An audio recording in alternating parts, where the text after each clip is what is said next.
عزیزان محتشم، میرا مقصد یہ ہے کہ میں انشاءاللہ تبارک و تعالی اس ویڈیو کے ذریعے آپ کے سامنے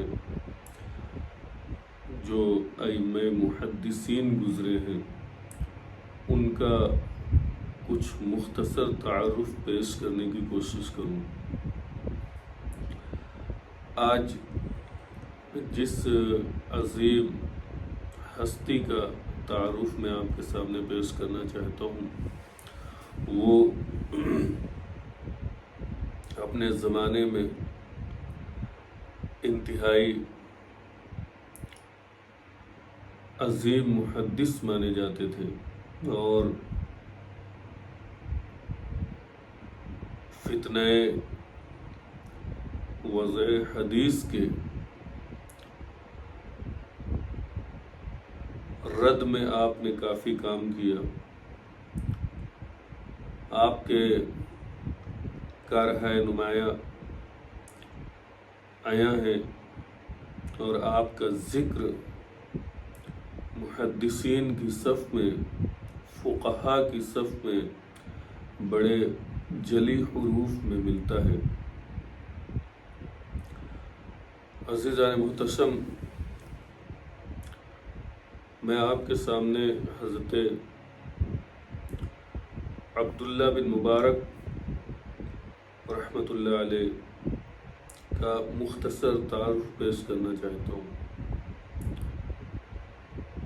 آپ کے والد ماجد جن کا نام مبارک ہے وہ بنو حنظلہ کے ایک شخص کے غلام تھے۔ اس نے اپنے ایک باغ کی نگہبانی کے لیے آپ کو متعین کر رکھا تھا۔ ایک بار وہ شخص اپنے باغ کی سیر کرنے کے لیے آیا اور اس نے اپنے غلام یعنی مبارک سے کہا کہ میرے لیے ایک میٹھا انار لے کر آؤ۔ مبارک ایک درخت کے قریب جاتے ہیں اور اس سے انار کو توڑتے ہیں اور لا کر اپنے آقا کی بارگاہ میں پیش کر دیتے ہیں۔ وہ انار انتہائی ترش یعنی کھٹا تھا۔ آقا نے پھر حکم دیا کہ جاؤ پھر سے میرے لیے ایک میٹھا انار لے کر آؤ۔ جب وہ دوسرے درخت کے پاس جاتے ہیں اس سے ایک انار توڑتے ہیں اور لا کر اپنے آقا کے پاس پیش کر دیتے ہیں۔ اس نے پھر اسے انتہائی ترش اور کھٹا پایا۔ اس نے پھر سے حکم دیا کہ جاؤ میرے لیے پھر سے ایک انار لے کر آؤ جو میٹھا ہو۔ مبارک ایک درخت کے پاس پھر جاتے ہیں، اس سے ایک انار توڑتے ہیں، پھر لا کر اپنے آقا کے پاس پیش کر دیتے ہیں۔ جب اس نے چکھا تو اسے بھی انتہائی کھٹا اور ترش پایا۔ انتہائی غصے میں آ کر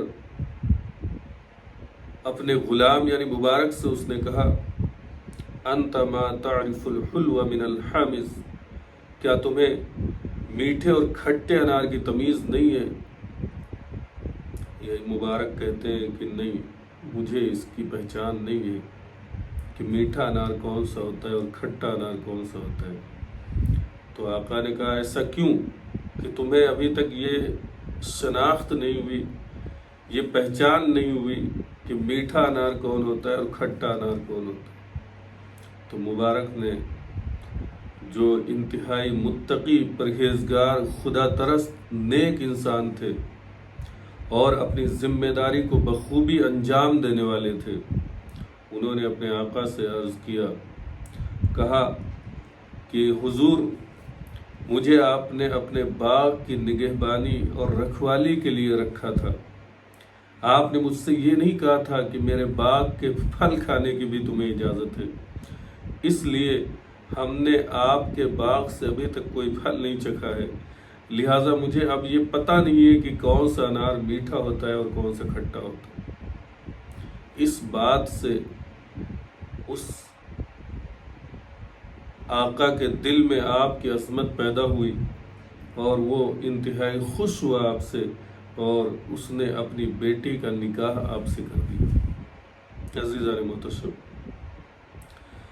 جس بیٹی سے اب مبارک کا نکاح ہوتا ہے اسی بیٹی سے 118 ہجری میں ایک بچے کی ولادت ہوتی ہے جس کا نام عبداللہ بن مبارک ہوتا ہے۔ آپ کو بتاؤں کہ انتہائی خوشحالی کے ایام تھے، خوشحال گھرانہ تھا اور ہر طرف خوشحالی تھی، فراوانی تھی، کسی چیز کی کمی نہیں تھی۔ لیکن حضرت عبداللہ بن مبارک کے دل میں علم کا شوق تھا، یعنی طلب علم کا ایک جذبہ تھا جو معجزن تھا، اور آپ علم دین حاصل کرنے کے انتہائی حریص تھے۔ آپ نے پہلے اپنے ہی علاقے میں علم دین کو حاصل کیا، اساتذہ سے علم دین سیکھا۔ اس کے بعد جب آپ کی پیاس وہاں پر نہ بجھ سکی تو آپ نے اپنے گھر والوں سے اجازت لے کر، اپنے والد سے اجازت لے کر آپ نے اپنے شہر کو چھوڑ کر دوسرے شہروں کا سفر کرنا شروع کیا، اور آپ نے علم دین حاصل کرنے کی پیاس کو بجھانے کی ایک کوشش کی۔ عزیزان محتشم، اس طریقے سے آپ نے طلب علم کیا۔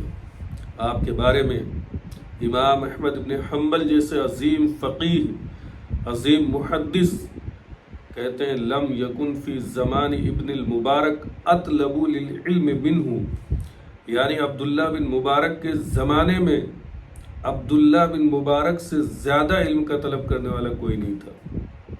اور حضرت سفیان بن عیینہ جیسے عظیم محدث آپ کے بارے میں تاثر دیتے ہوئے کہتے ہیں لقد کان فقیہا عالما عابدا زاہدا شیخا شجاعا شاعرا، یعنی کہ حضرت عبداللہ بن مبارک کی وہ ذات ہے جو ایک عظیم فقیہ بھی ہے، ایک عظیم عالم بھی ہے، ایک عظیم عابد بھی ہے، ایک عظیم زاہد بھی ہے، ایک عظیم شیخ بھی ہے، اور ایک عظیم شجاع یعنی بہادر بھی ہے، اور ایک عظیم شاعر بھی ہے۔ عزیزان محتشم، یہ ہے عبداللہ بن مبارک۔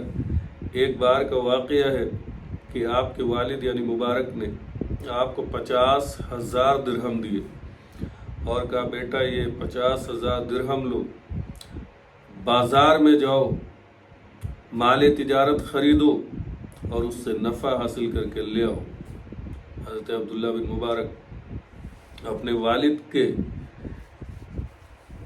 اس مال کو لیتے ہیں 50,000 کو، اور آپ نکلتے ہیں گھر سے، اور آپ نے ذوق علم کو پائے تکمیل تک پہنچانے کے لیے، آپ نے اپنے علم دین کے شوق کو مکمل کرنے کے لیے اس 50,000 کو لے کر اسفار کیے، اور کئی شہروں کا آپ نے سفر کیا۔ وہ 50,000 ان اسفار میں خرچ ہو گئے، اور آپ جب گھر واپس آئے تو والد نے پوچھا کہ بتاؤ جو ہم نے 50,000 درہم دیے تھے، جو اگر آج کی انڈین کرنسی کے حساب سے دیکھیں تو 11 لاکھ سے زائد رقم نکلتی ہے، وہ 11 لاکھ رقم حضرت عبداللہ بن مبارک کو آپ کے والد نے دیے تھے۔ آپ سے پوچھا کہ بتاؤ بیٹا وہ رقم سے تم نے کیا مال خریدا اور اس سے کیا نفع حاصل کیا؟ تو حضرت عبداللہ بن مبارک نے جو اسفار کیے تھے، جو علم دین کے لیے سفر کیے تھے، اور اس دوران آپ نے جو نوٹس تیار کیے تھے علم حدیث کے متعلق، علم دین کے متعلق، وہ نوٹس، وہ دفاتر آپ نے اپنے والد کے سامنے پیش کر دیے اور کہا یہی ہم نے نفع حاصل کیا ہے، یہی ہم نے مال خریدا ہے۔